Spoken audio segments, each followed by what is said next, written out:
여기저기마다 볼멘 소리로 힘들다, 어렵다, 앞이 보이지 않는다, 답답하다, 어떻게 살지? 사람들은 형통한 삶을 기대하고 형통한 삶을 얻기를 원하지만 우리들의 현실은 눅눅하지가 않습니다. 그러나 형통한 삶을 산다고 생각하는 사람은 극소수 세상에서 말하는 형통은 성공의 삶을 이야기합니다. 여러분, 형통이 뭡니까? 소위 잘 나가는 것이 형통한 게 아닌가요? 그런데 성경은 그렇게 말을 하고 있지 않습니다. 요셉에 대한 이야기를 하면서 성경은 형통이란 단어를 오늘 본문은 계속하여 사용하고 있습니다. 요셉에 대한 이야기 한번 들어볼까요? 요셉은 형들에게 미움을 받고 타국의 종으로 팔려갔습니다.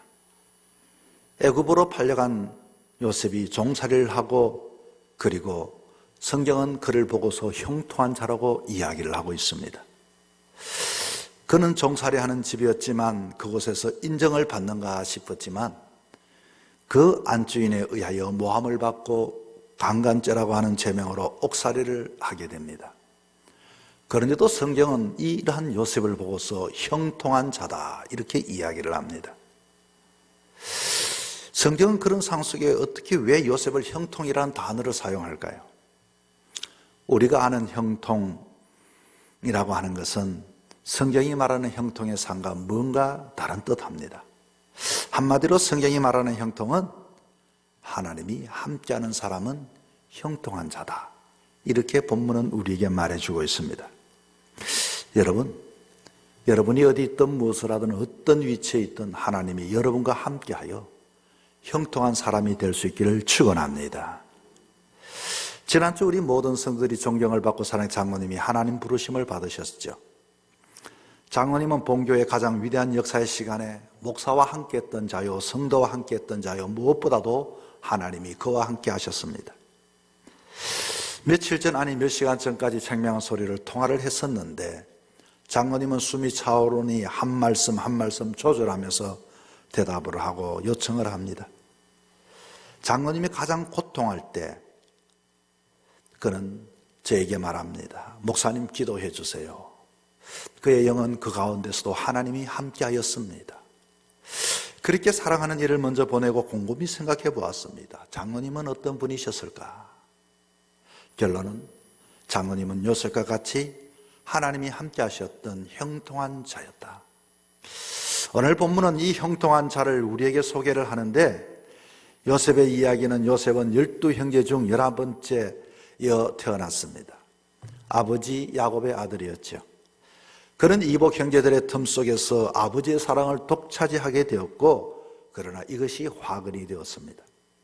어느 날 아버지 심부름으로 들에 양치던 형들을 방문했는데 형들은 그런 요셉이 마땅하지가 않아서 애굽의 장사꾼들에게 그냥 노예로 팔아버렸습니다. 나이 17, 형들에게 애굽에 팔려간 요셉. 애굽의 보디발 집에서 그는 종살이 아니 노예로 그렇게 살았습니다. 그런데 그곳에서도 억울한 누명을 쓰고 옥살이를 하게 되어졌죠. 그런데 그의 삶을 계속하여 형통한 자가 되었다. 형통한 자가 되었다. 여러분 생각해 보십시오. 이 요셉의 일생을 보면서 동생 베냐민을 낳다 죽은 어머니, 엄마 없이 자란 요셉이 어떻게 형통한 자가라고 이렇게 성경은 이야기할까요? 10명의 형들에게 사랑이 아니라 미움을 받아 애굽에 팔려갔던 요셉을 보고 어떻게 형통한 자라고 성경은 말할까요? 애굽에 종살이 하는 자가 어찌 형통하다고 성경은 그를 소개하고 있을까요?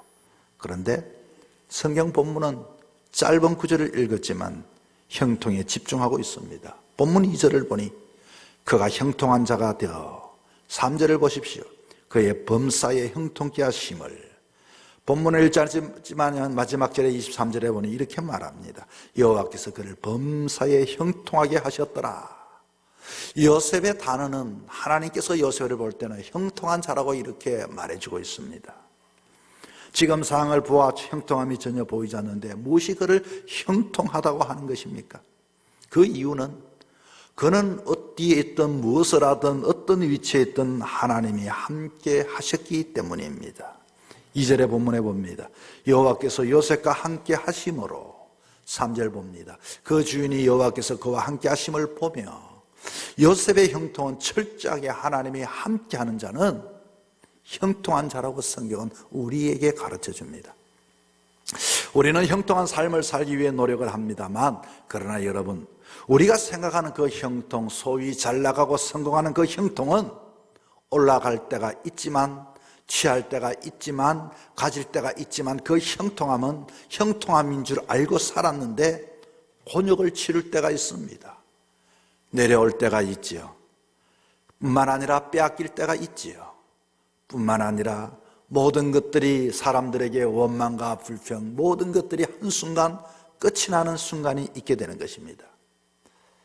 예수님께서 이 땅에 인간의 몸을 입고 오셨습니다. 그런데 하나님이 그와 함께 했죠. 그리고서 성육했던 예수님을 보고 우리는 무엇이라고 부릅니까? 임마누엘이라고 합니다. 임마누엘은 무슨 뜻인가요? 하나님이 함께한다. 그렇습니다. 예수님이 이 땅에 우리에게 오셨을 때 임마누엘이라는 별명을 가지고 오셨는데, 그분은 하나님이 함께 하시는 자다. 전능하신 하나님이 죄 많은 인간과 함께 하시면 죽을 수밖에 없는 인생도 구원받아 영생을 얻게 되는 겁니다. 여러분, 이것이 바로 형통인 것입니다. 본문 3절에 봤더니 그의 주인이 여호와께서 그의 함께 하심을 보며 여호와께서 그의 범사에 형통하게 하심을 보았더라. 이렇게 단어가 두 번이나 반복적으로 이렇게 하나님이 그와 함께 하셨다, 함께함을 보았다, 그는 형통한 자다. 요셉의 신분은 종입니다. 그런데 하나님과 함께하는 것을 주인이 보았습니다. 주인은 종인 요셉을 함부로 할 수가 없었습니다. 주인은 종을 부릴 수가 있었지만 내가 봤던 그 종은 하나님이 함께하니 그 종을 함부로 없인 여길 수가 없었습니다. 바로 그것이 형통한 삶이 되는 것입니다. 저 사람 뒤에 누군가가 있구나, 저 사람 뒤에 누군가가 봐주는 사람이 있구나. 아무리 주인을 할지라도, 아무리 타국의 그 주인 노예 같은 그 요셉을 그들은 함부로 할 수가 없었습니다.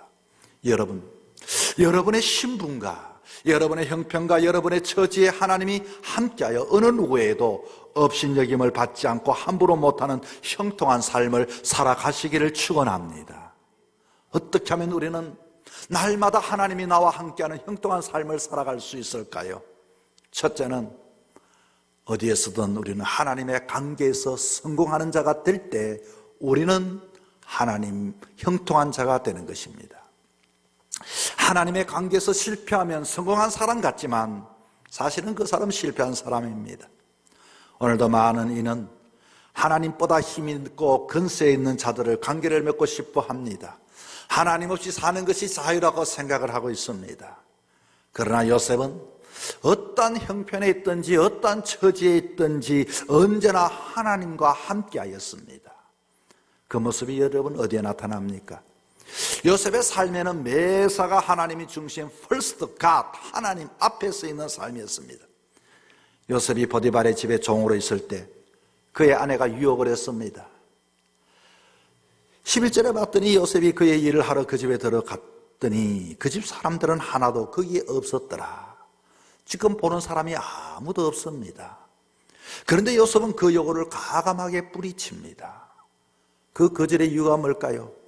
사람은 아무도 없지만 하나님이 자기 앞에 있다라고 생각을 했고, 그리고 9절에 이렇게 말합니다. 이것은 하나님께 죄라. 하나님께 함께 하신다는 마음을 그는 가졌습니다. 비록 자신이 타국 애굽의 종살이를 살아도 주인 아내의 유혹을 거절함이 목숨을 거는 행위였지만 하나님 앞에 그는 어디든지 예배하는 삶으로 하나님을 인식하고 하나님을 보면서 하나님을 느끼며 살았던 사람이 요셉이었습니다. 여러분, 어디든지 우리는 하나님 앞에 코람되어의 삶을 사는 자, 그런 자는 형통한 자가 될 수가 있습니다. 우리가 잘 아는 모나미 153유래 많이 들어보셨죠? 볼펜을 생산할 공장도 기술도 없던 송삼석 회장님 이야기입니다. 이분이 도산 위기에 처했다고 합니다.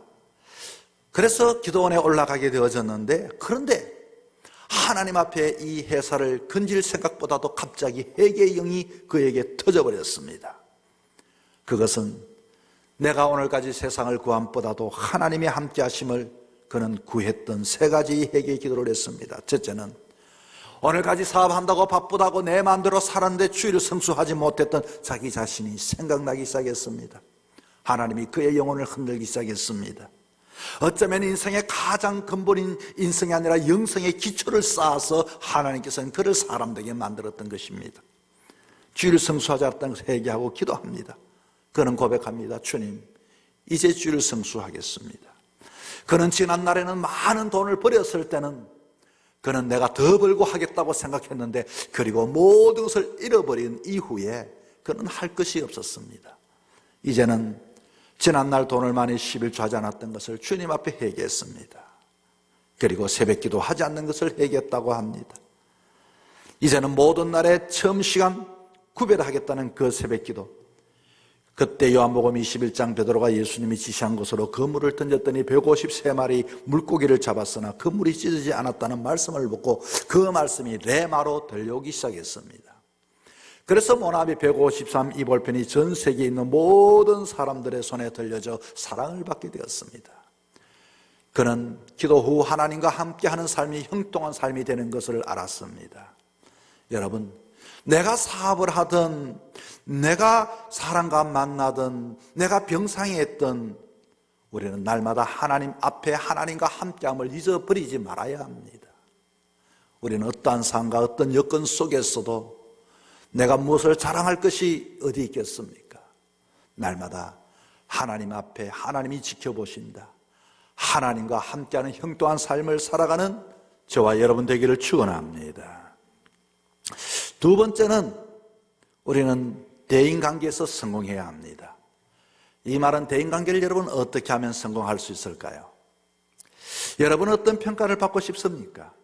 평가는 남이 나를 평가해 주는 것이지만 사실은 가만히 따져보면 내가 남에게 평소 그들을 어떻게 하는가에 따라서 상대가 나를 그렇게 생각하게 되는 것입니다. 농부는 열심히 땅에 심을 때 땅은 그에게 열매를 많이 맺게 합니다. 운동선수는 열심히 연습하고 기록을 내게 되니 팬들이 그를 존경하게 되는 겁니다. 요셉이 형통할 수 있던 것은 언제나 사람들에게 최선을 다했습니다. 어느 곳에 가든지 어떤 형편에 처하든지 불평하지 않고 그는 원망하지 않았습니다. 여러분이 요셉에 처져 있다고 생각해 보십시오. 어떻게 엄마도 부모도 없이 자랐던 그가 하나님께서는 늘 나는 하나님을 성교하고 하나님 앞에 살았는데 하나님이 나에게 왜 형들을 그 이복 형들에게 이렇게 애굽의 종으로 팔려가게 하셨는가? 원망하려면 끝이 없겠죠. 그것에서 그는 사춘기를 보내야 했고 그곳에서 유혹을 받고 미혹을 받아 그러나 하나님을 의지했던 죄 때문에 그는 감옥에 종살이하는 삶을 살았습니다. 그러나 요셉은 그렇지 않았습니다. 언제나 어디를 가든지 그는 사람들에게 최선을 다하였습니다. 좋은 것을 심었습니다. 어디에 가든지 하나님이 자기와 함께함을 알고 사람들을 대하거나 사람을 만날 때도 하나님이 지켜보심을 알고 최선의 삶을 살았던 것입니다. 그의 주인 보디발이 종요셉에게 모든 재산을 맡길 수 있었던 원인이 어디 있었겠습니까? 그의 정직과 성실이었습니다. 어떻게 해서 그 타국의 그 보디발이 그 남은 나라의 노예와 같은 그 사람에게 자기의 전 재산을 맡길 수 있었겠습니까? 감옥살이 할 때도 마찬가지다. 그 감옥은 평생 감옥이었습니다. 21절에서 22절에 보니 여호와께서 요셉과 함께 하시고 그에게 인자를 다하사 간수장에게 은혜를 받게 하시며 간수장이 옥중제수를 다 요셉의 손에 맡김으로 그 집안 사물을 요셉이 처리하고 간수장은 그의 손에 맡긴 것을 무엇이든지 살펴보지 아니하였으니 눈에 뜨이는 단어가 있죠. 옥중제수를 다 요셉에게 맡겼다. 제수가 제수에게, 이 제수가 어떻게 제수를 관리할 수 있겠습니까? 또 21절에 여호와께서 요셉과 함께 하시고 간수장에게 또 은혜를 받게 하시매. 신앙생활에 내가 중심이 되면 핑계가 많아집니다. 내가 중심이 되면 원망이 많아집니다. 불평이 많아집니다. 게을러집니다. 근성으로 하게 됩니다. 변명이 많아집니다. 그러나 하나님이 함께하지 않습니다. 가난한 유대인이 미국 뉴욕으로 이민을 갔다고 합니다. 영어를 할 줄을 몰랐습니다. 유대인 회장에서 갈리인을 모집하여 지원했지만 영어를 못한다고 해서 퇴짜를 맞았습니다. 그는 가만히 생각해 봤습니다. 그렇구나. 내가 할 수 있는 건 아무것도 없구나. 지난날 내가 믿어왔던 하나님만 의지하고 그리고 최선을 다해야겠다. 그는 취직을 이제는 포기하고 길거리에 행상을 하기 시작했는데 자신이 할 수 있는 것이 없음을 알고 하나님을 의지하고 열심히 일해 돈을 벌었습니다. 사업 확장을 위해 은행에 더 많은 대출을 얻기 위해 요청을 하고 은행장이 물었습니다. 당신은 영어도 할 줄 못하는데 어떻게 이렇게 큰 성공을 거두셨습니까? 하면서 대출을 해주면서 만일 또 묻습니다. 영어를 할 줄 알았다면 당신은 무엇이 되었을 것 같습니까? 그가 대답합니다. 내가 아마 영어를 할 줄 알았다면 해당 관리인이 되었겠지요. 내가 몰랐기 때문에 하나님을 의지하였습니다. 여러분, 우리가 어떤 일을 하든지 무엇을 하든지 내가 가진 것에 원망 불평하지 않고 오로지 나는 모든 것 하나님께 맡겨놓고 하나님을 의지할 때, 그리고 대인을 향하여 사람과의 관계 속에 최선을 다하는 자에게 그와 같은 결과가 나타나게 되는 것입니다. 어떤 사람들을 만나든지 내가 하나님 앞에 있다는 것을 여러분 잊어버리지 마세요. 그 사람이 병이 덜하든지 그 사람이 생각이 부족하든지, 그래서 하나님이 저 사람을, 나를 통하여 저 사람을 깨우게 하셨고, 하나님의 역사는 바로 나를 통하여 저들과 함께 위대한 역사를 일으킬 때 기적임을 사람들에게 보여주기 위함인 것입니다. 어제 읽었던 기사입니다.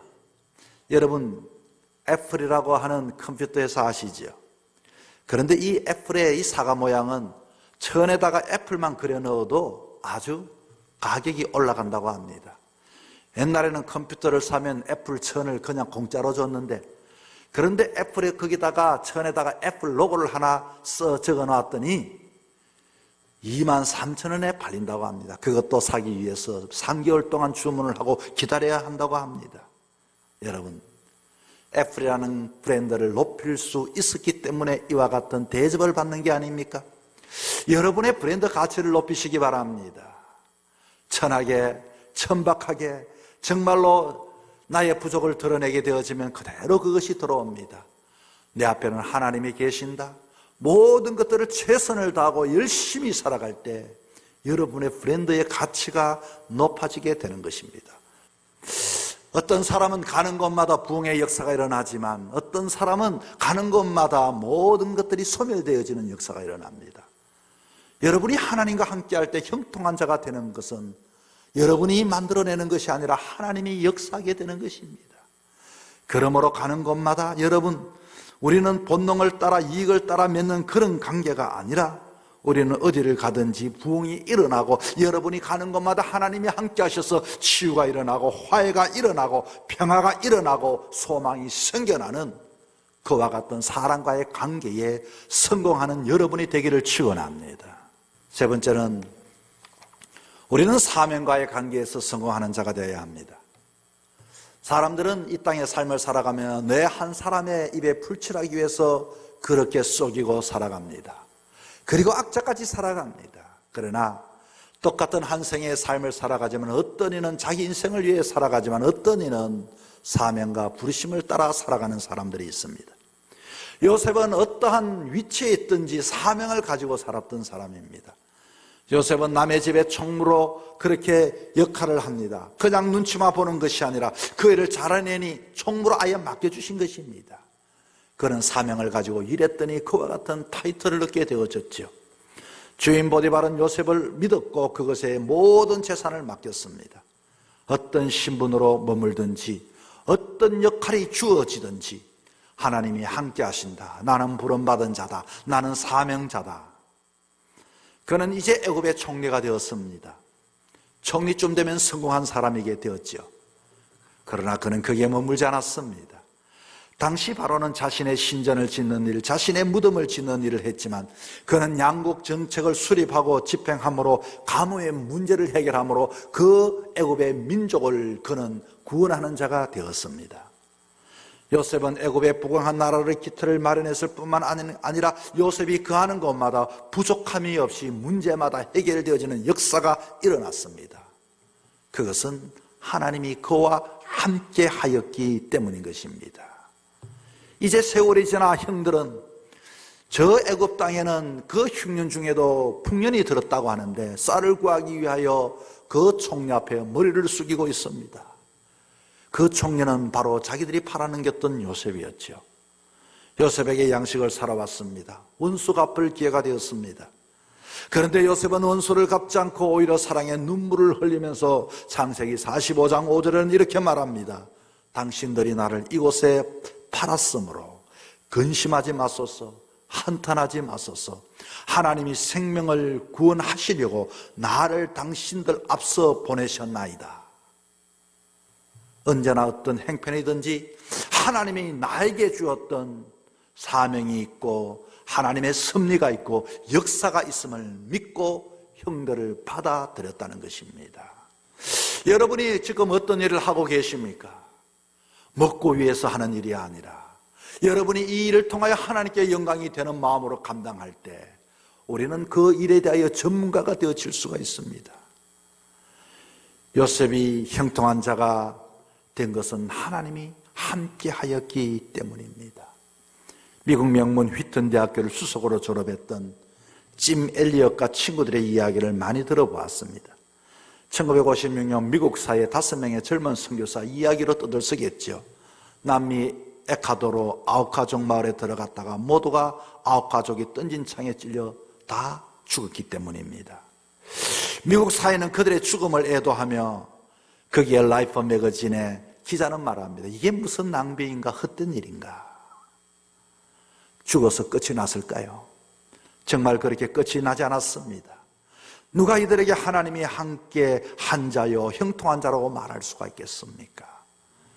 그러나 살해된 남편의 뒤를 따라 아내들이 죽음을 무릅쓰고 다시 아우카족에 갔을 때 그때에 이들은 그때에 그 남편의 아내임을 알고 따뜻하게 맞아주었습니다. 이 부인들은 창에 찔려 죽인 5명이 그렇게 복음을 받아들여 찔려 죽인 그곳에서 복음을 전하고 그렇게 봉사했더니 그곳에서 5명을 찔러 죽인 그 사람들 중에 4명은 목회자가 되었고 1명은 전도사가 되었다고 합니다. 이미 그곳에 하나님이 함께 하셨기 때문인 것입니다. 선교사 부인들이 사명을 감당하고 이제는 다 그 나라를 떠날 때 추장이 묻습니다. 당신들은 도대체 무엇 때문에 남편이 죽고 또 우리에게와 이와 같이 복음을 전하고 돌아갑니까? 우리 남편들은 당신에게 하나님을 알려주게 이곳에 왔다가 당신들이 그들을 죽여 뜻을 이루지 못했지만 하나님이 그들과 함께했고 우리와 함께 당신과 함께합니다. 내가 남편이 들려주고 싶은 이야기, 하나님은 여러분을 사랑하십니다. 사명이 있는 자에게는 당당합니다. 비굴하지 않습니다. 숨지 않습니다. 사명이 있으면 어떤 일을 하든지 무엇을 하든지 기쁨으로 감당하게 되는 것입니다. 요셉이 형통한 사람이 된 것은 이 아버지 야곱 앞에서나 미움을 받던 형들 앞에서나 그렇게 두려움을 떨면서 애굽 상에게 팔려갔을 때나 낯선 애굽의 보디발 집에 있을 때나 그리고 그의 앞에 있을 때나 비굴하지 않고 속이지 않고 자기 것을 생각하지 않고 하나님이 여기 계신다, 하나님이 나와 함께 하신다. 성경은 그것을 보면 그는 형통한 자라고 이야기를 하고 있습니다. 여러분, 이 세상을 살아가다 보면 고독하고 외롭습니다. 나 혼자밖에 남지 않습니다. 우리는 그러므로 평소에도 하나님이 나와 함께 하심을 아는 자가 되어야 합니다. 하나님이 함께하는 자에게는 고독이 없습니다. 당당할 수가 있습니다. 찬송할 수 있습니다. 마지막에도 하나님을 높여드릴 수가 있습니다. 아무쪼록 이 땅의 삶을 살아가며 하나님이 여러분과 함께 하셔서 형통한 자의 삶을 살아가는 저와 여러분이 되기를 주의 이름으로 축원합니다.